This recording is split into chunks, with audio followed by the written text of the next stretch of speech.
Seth, what's up? Good morning to all of our viewers, Yeah, man. to your staff and yourself. Yep. So, All right. insulin, and is it glucagon? Glucagon. Yeah, so we're continuing on the topic of weight, right? So, of course, when it comes to dealing with weight, insulin and glucagon are two hormones that you have to understand with regards to weight. All right, so going to share my screen here. So let's have a look. All right, seeing it here, the heading? Yeah. Right, insulin and glucagon. So I have some diagrams here. Right. Just to scroll through so we could get an idea. All right, so I want to start from in the center. In the center here, you have your blood vessels, and these little dots, bluish greenish dots that we are seeing, would represent glucose, as you can see here, as the arrow would indicate. Yes. So normal glucose levels, everything is fine. As blood glucose levels after eating, based on what you consume, as it goes up, all right, as that goes up, the pancreas is going to release insulin.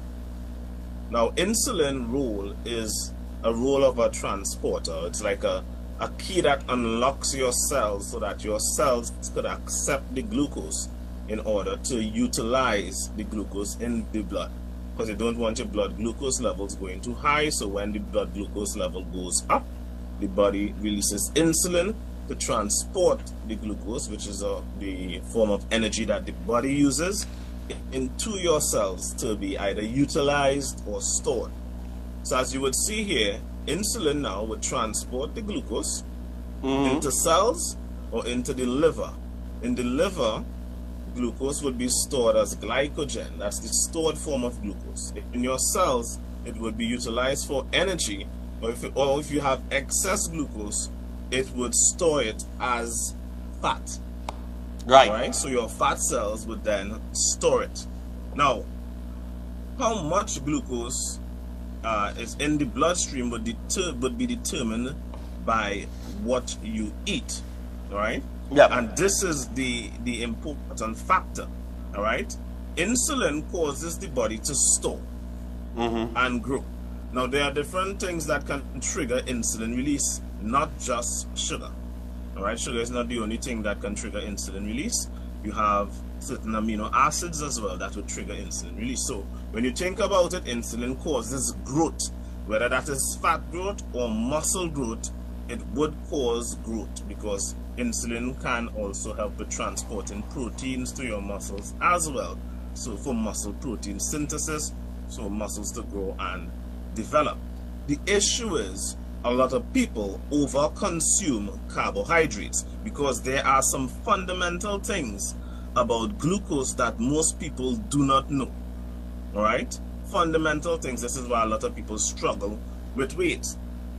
Now, the liver usually can store around 100 grams of glycogen, which is the stored form of glucose, and then the excess would have to be stored as fat. Right? So your cells would use for energy. What remains, your body will store as glycogen in your liver, but the liver could only store a certain amount, and then the excess is going to be stored as fat. Okay. Right? Now, there is a big issue, which let me close this screen here. Right, there's a big issue today, and that has to do with what people feed their children. Last week I talked about how much fat cells the average person is supposed to have, not last week, before. Around 30 billion. Now it can range between 25 to 35 billion, but on average around 30 billion. In your infancy and adolescence, your body is predominantly focused on not increasing fat cell size. It's focused on increasing the amount of fat cells that you have. So your infancy and adolescent stage plays a crucial role with how much fat cells you end up with in your adult life. Right. If parents feed their children the wrong foods, it means their fat cell number is going to increase. Now, if that number increases to a high amount above the average, that number of fat cells that you have now created in excess is going to remain for the rest of your life. Right. Which means, because after you hit about 24, on average, most people, your fat cell number is not going to increase, your fat cell size will increase. Right? Okay. Now, you rather have size increase than number increase, because then when you lose weight, the fat cells just shrink. But if your fat cell total number has increased, you are now going to be battling with a weight issue. Right? Okay. You're going to be battling with a weight issue.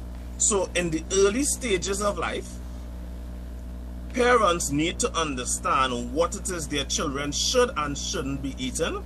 And I could assure you, in Trinidad and Tobago, parents don't. Right. I've said it before. Do not say that you do understand, because we are number 8 in the world for obese children under the age of 5, and over 60% of our children under the age of 18 is overweight and obese. Right. So parents do not have the slightest clue as to what their kids should be eating. So therefore, the total amount of fat cells that children are creating and producing is above what it should be, and they are now going to struggle for the rest of their life. Let me repeat that. They are now going to struggle for the rest of their life trying battling with a weight issue. Now people wonder why this person is skinny and they can eat all of that junk and they still remaining skinny. They're watching that a dull person that's doing that. It's because in their infancy and adolescence, they did not over-consume sugar. Their parents did not overfed them sugar. So their fat cell number did not exorbitantly increase. Okay. So therefore, they don't have an increased volume of fat cells, an increased number of fat cells. Now, those with an increased number of fat cells, remember, if we go back to the diagram here, insulin is going, it's going to, as it says, insulin stimulates glucose uptake by cells, including your fat cells. Those cells include all your cells. Now, if you have excess fat cells, when you consume and your blood glucose level goes up, it is going to store in your fat cells. So you are going to put on weight faster, because those fat cells that are there in excess, if you are, let's say you lose weight, right? Your fat cells don't go. They just got emptied. So then they would be quick to fill back up if your glucose level goes up. But if you don't have that volume, then the excess stuff that you consume, your body would either try to store it as glycogen, or you would try to burn it out, or you might pass it out. Okay. So now this is just the first part, just looking at insulin. We'll still have to go into glucagon, right, to see the effects of glucagon, which we'll look at next week. Now, what I want to encourage people, when it comes to weight loss, you don't necessarily need to know all of this information, right?